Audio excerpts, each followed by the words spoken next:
নমস্কার বন্ধুরা, তথ্যমিত্র ইউটিউব চ্যানেলের পক্ষ থেকে আপনাদের সবাইকে স্বাগত। আজকে এই ভিডিওতে আমরা আলোচনা করব ত্রিপুরায় অনিয়মিত কর্মচারী সংক্রান্ত আরও একটি অত্যন্ত গুরুত্বপূর্ণ খবর সম্পর্কে, এবং যেখানে দেখুন বলা হচ্ছে সরকারকে চরম বার্তা দিল রাজ্যের অঙ্গনওয়াড়ি কর্মীরা, যেখানে 41,000 টাকা বেতনের দাবি। অত্যন্ত নতুন একটি খবর রয়েছে, সম্পূর্ণভাবে দেখুন। অর্থাৎ অনিয়মিত কর্মচারীদের যে প্রাপ্য কতটুকু হওয়া প্রয়োজন বা কতটা হওয়া প্রয়োজন সেই সম্পর্কিত এখানে তথ্য রয়েছে, যেখানে অঙ্গনওয়াড়ি কর্মী শুধু নয়, ত্রিপুরায় অনিয়মিত কর্মচারীদের জন্য কিন্তু এটা একটা শুভ বার্তা রয়েছে। সম্পূর্ণভাবে দেখুন, প্রত্যেকটি তথ্য সম্পর্কে আলোচনা করব। তো দেখুন, কেবলমাত্র সরকারি প্রকল্পের কারিগর হিসেবে নয়, রাষ্ট্রের মেরুদণ্ড হিসেবে সম্মানের স্বীকৃতি এবং বাঁচার মতো মজুরির দাবিতে রবিবার প্যারাডাইজ চৌমুহনীতে সরব হলেন রাজ্যের অঙ্গনওয়াড়ি কর্মীরা। রবিবাসরীয় আগরতলার প্যারাডাইজ চৌমুহনীতে এদিন ভিড় জমানো কয়েক হাজার অঙ্গনওয়াড়ি কর্মীর চোখে কেবল 8 দফা দাবি আদায়ের আর্জি ছিল না, ছিল অধিকার ছিনিয়ে নেওয়ার তীক্ষ্ণ স্লোগান।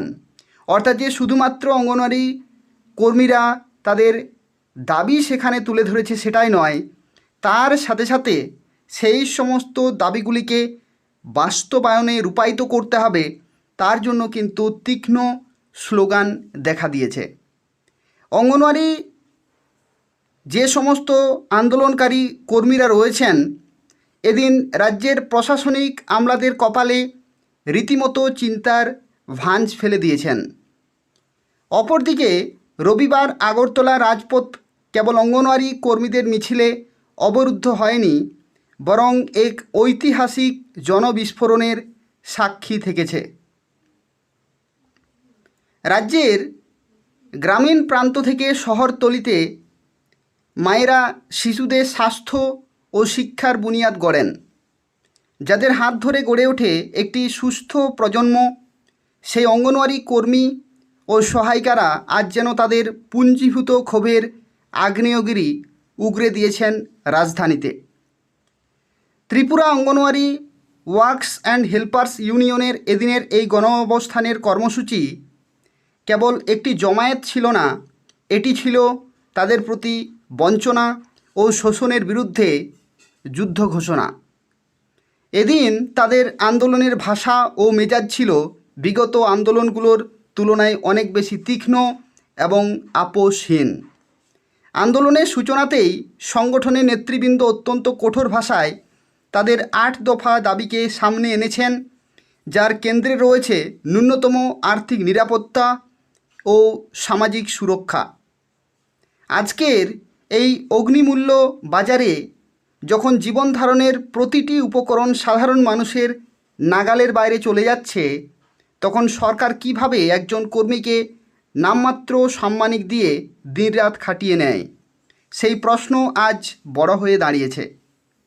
আন্দোলনকারীদের প্রধান ও প্রথম দাবি হল অবিলম্বে সমস্ত অঙ্গনওয়াড়ি কর্মী এবং সহায়িকাদের স্থায়ী সরকারি কর্মীর মর্যাদা দিতে হবে। এটা হচ্ছে প্রথম দাবি, যে সমস্ত ত্রিপুরাতে অঙ্গনওয়াড়ি কর্মী এবং সহায়িকারা রয়েছেন তাদেরকে অবিলম্বে স্থায়ী সরকারি কর্মী হিসাবে কিন্তু মর্যাদা দিতে হবে। তাদের স্পষ্ট বক্তব্য, ভলেন্টিয়ার বা স্বেচ্ছাসেবী তকমা আসলে শোষণের এক আধুনিক নামান্তর।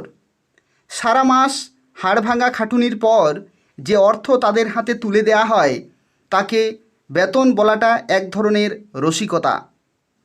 তাই সময়ের দাবি মেনে প্রত্যেক কর্মীর জন্য মাসিক 41,000 টাকা এবং সহায়িকাদের জন্য মাসিক 35,000 টাকা ন্যূনতম বেতনের দাবি কিন্তু তোলা হয়েছে। অর্থাৎ ত্রিপুরাতে যে সমস্ত অঙ্গনওয়াড়ি কর্মী বা ওয়ার্কার্স, তাদের জন্য মাসে 41,000 টাকা এবং সহায়িকা অর্থাৎ যারা হেল্পার্স, তাদের জন্য 35,000 টাকা প্রতি মাসে ন্যূনতম বেতন দিতে হবে, এই রকম দাবি কিন্তু তোলা হয়েছে। এই অঙ্কটি কেবল একটা সংখ্যা নয়, এটি একজন শ্রমিকের বাঁচার মতো ন্যূনতম সংস্থানের অধিকার বলে জানান দিয়েছেন অঙ্গনওয়াড়ি কর্মীরা। আন্দোলনের দ্বিতীয় এবং অত্যন্ত স্পর্শকাতর দিকটি হল অবসরকালীন সুরক্ষা, অর্থাৎ এই সমস্ত কর্মচারীদের অবসরকালীন সুরক্ষারও কিন্তু ব্যবস্থা করতে হবে।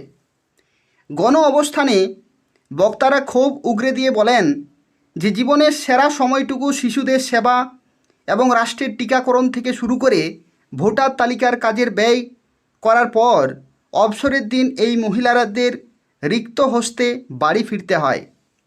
এই অমানবিক প্রথার অবসান ঘটিয়ে অবিলম্বে গ্র্যাচুইটি ও নিয়মিত পেনশনের ব্যবস্থা চালু করার জন্য তারা সুপ্রিম কোর্টে নির্দেশের কথা মেনে করিয়ে দিয়েছেন। দেশের সর্বোচ্চ আদালত যেখানে অঙ্গনওয়াড়ি কর্মীদের অত্যাবশ্যকীয় সেবার অবিচ্ছেদ্য অংশ হিসাবে স্বীকৃতি দিয়েছে, সেখানে প্রশাসন কেন তাদের বিমাতার চোখে দেখছে, সেই প্রশ্ন আজ সামনে এনেছেন অঙ্গনওয়াড়ি কর্মীরা। প্রতিবাদের আঁচ আরও তীব্র হয় যখন বক্তারা রাজ্য সরকারের আর্থিক অগ্রাধিকার নিয়ে প্রশ্ন তোলেন। তাদের মতে সরকার যখন উৎসব, মেলা এবং আত্মপ্রচারের কাজে কোটি কোটি টাকা খরচ করতে দ্বিধা করে না, তখন সমাজের মেরুদণ্ড হিসেবে কাজ করা এই মহিলাদের বেতনের প্রশ্নে কেন আর্থিক সংকটের দোহাই দেওয়া হয়। নেতৃবৃন্দ হুঁশিয়ারি দিয়ে বলেন যে সরকারি প্রতিটি জনকল্যাণমূলক প্রকল্প সফল করার কারিগররা যদি আজ অনাহারে থাকে, তবে সেই সাফল্যের দাবি করা সরকারের জন্য লজ্জাজনক।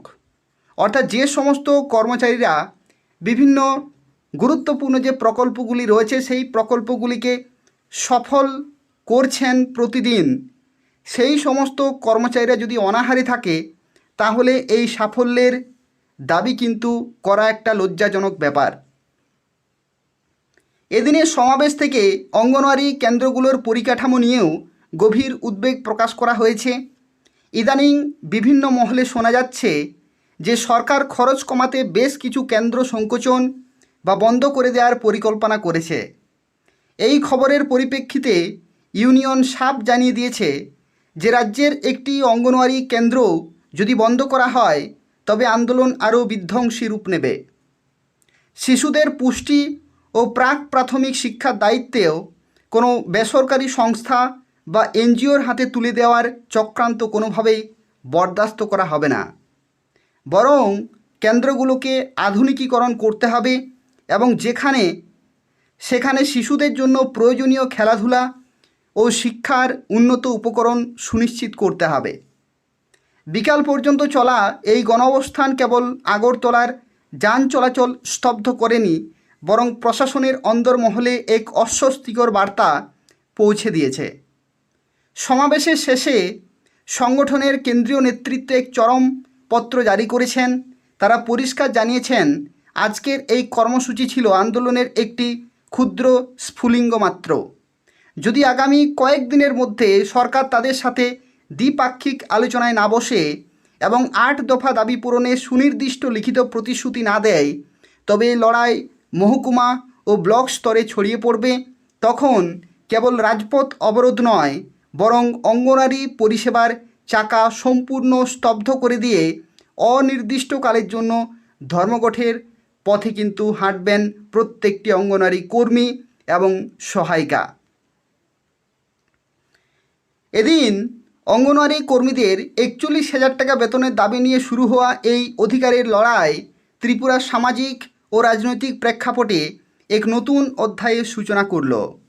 এখন দেখার বিষয়, রাজপথে তাদের এই গর্জন প্রশাসনের কানে পৌঁছায় নাকি আবারও উপেক্ষিত হয় তাদের দাবি, সেটাই কিন্তু দেখার বিষয়। তাই হচ্ছে ত্রিপুরাতে অঙ্গনওয়াড়ি কর্মী এবং সহায়িকাদের অত্যন্ত গুরুত্বপূর্ণ একটি আন্দোলন, একটি দাবি যেখানে তুলে ধরা হয়েছে। কারণ জনকল্যাণমুখী যে গুরুত্বপূর্ণ প্রকল্প, সেই প্রকল্প বাস্তবায়নে রূপায়িত করেছে এই সমস্ত অঙ্গনওয়াড়ি কর্মী এবং সহায়িকা হাড়ভাঙা পরিশ্রমের মাধ্যমে। এবং সেই সমস্ত কর্মচারীরা যদি অনাহারে থাকেন, তাহলে এই জনকল্যাণমুখী যে প্রকল্প, সেই প্রকল্প সফল হয়েছে সেটা দাবি করা কিন্তু লজ্জাজনক। তো সরকারেরও উচিত যে সমস্ত কর্মচারীরা এই প্রকল্পকে সফল করেছেন এবং করছেন, হাড়ভাঙা পরিশ্রম করছেন দিনরাত, তাদেরকে যাতে সঠিকভাবে বেতনটুকু দেয়া হয়, তাদের চাকরি সুরক্ষা প্রদান করা হয়, পেনশন থেকে শুরু করে গ্র্যাচুইটি, এগুলো কিন্তু ভাবতে হবে। অত্যন্ত গুরুত্বপূর্ণ একটি খবর ত্রিপুরায় অনিয়মিত কর্মচারী সংক্রান্ত।